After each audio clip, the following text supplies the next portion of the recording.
امریکی محکمہ خارجہ نے سال 2020 میں دنیا میں انسانی حقوق کی صورتحال کے حوالے سے گزشتہ منگل کے روز ایک رپورٹ پیش کی ہے۔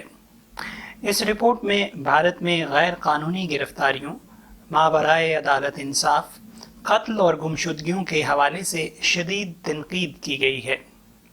امریکی محکمہ خارجہ کی یہ رپورٹ امریکی کانگریس کی منظوری سے مرتب کی جاتی ہے۔ اس میں دنیا کے ان ملکوں کی انسانی حقوق کی صورتحال پر تبصرہ ہوتا ہے جنہیں امریکہ امداد فراہم کرتا ہے۔ اس رپورٹ میں کہا گیا ہے کہ ہندوستان میں انسانی حقوق سے متعلق کئی امور اہم ہیں، جن میں غیر قانونی ہلاکتیں، اظہار رائے اور پریس کی آزادی پر پابندی، بدعنوانی اور مذہبی آزادی کی خلاف ورزی شامل ہیں۔ امریکہ کی 2020 country reports on human rights practices report میں کہا گیا ہے کہ ہندوستان میں حکومت کے حوالے سے تنقیدی خبریں دینے والے میڈیا پر حکومت یا اس کے نمائندوں کی طرف سے دباؤ ڈالا جاتا ہے یا انہیں ہراساں کیا جاتا ہے۔ ہندوستان کے بارے میں لکھے گئے کل 68 صفحے کے باب میں کہا گیا ہے کہ غیر قانونی سرگرمیوں کو روکنے کے لیے حکومت کی طرف سے کی جانے والی کوششوں کے باوجود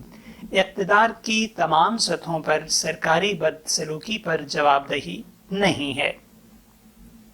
پریس فریڈم کے متعلق رپورٹ میں کہا گیا ہے کہ عام طور پر ہندوستانی حکومت نے اس کی ضرورت کی حمایت کی ہے، لیکن ایسے کئی معاملے سامنے آئے ہیں جہاں حکومت یا حکومت کے قریبی لوگوں نے آن لائن ٹرولنگ سمیت مختلف طریقوں سے تنقیدی خبریں دینے والے میڈیا کو دبانے کی کوشش کی ہے۔ رپورٹ میں کہا گیا ہے کہ انتظامیہ نے میڈیا کی آواز کو دبانے کے لیے قومی سلامتی، ہتک عزت، سیڈیشن، ہیٹ سپیچ قانون کے ساتھ ساتھ عدالت کی توہین جیسے قوانین کا سہارا لیا ہے۔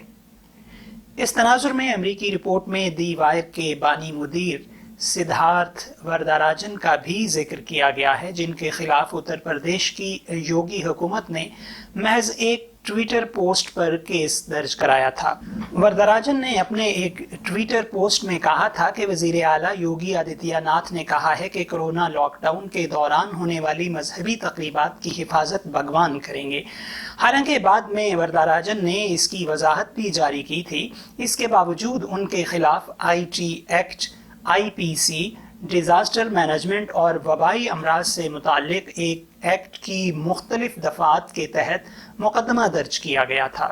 اس کے علاوہ ایک Gujarati news portal Face of the Nation کے مدیر دھول پٹیل کا بھی ذکر کیا گیا ہے، جنہوں نے ریاست میں بڑھتے کورونا وائرس معاملوں کی تنقید کی وجہ سے گجرات میں قیادت کی تبدیلی کا مشورہ دینے والی ایک رپورٹ شائع کی تھی۔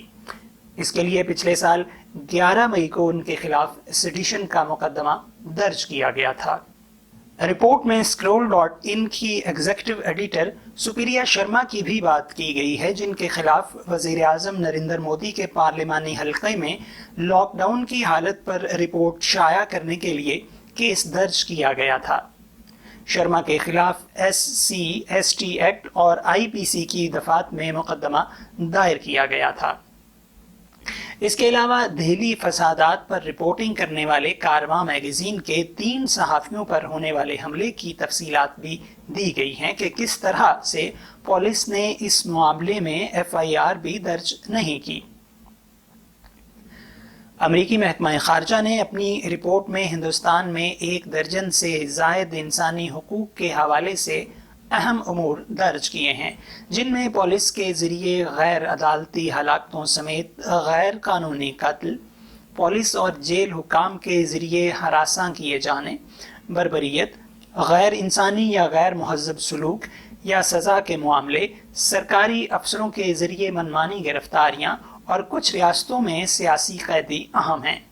اس سے پہلے امریکی حکومت کی مالی اعانت سے چلنے والی غیر سرکاری تنظیم فریڈم ہاؤس کی رپورٹ میں یہ دعویٰ کیا گیا تھا کہ ہندوستان میں شہری آزادیوں میں مسلسل کمی آئی ہے۔ تنظیم نے ہندوستان کی پوزیشن کو کم کر کے جزوی طور پر آزاد کے درجے میں ڈال دیا تھا۔ ہندوستان نے اس رپورٹ کو گمراہ کن، غلط اور نامناسب قرار دیا تھا۔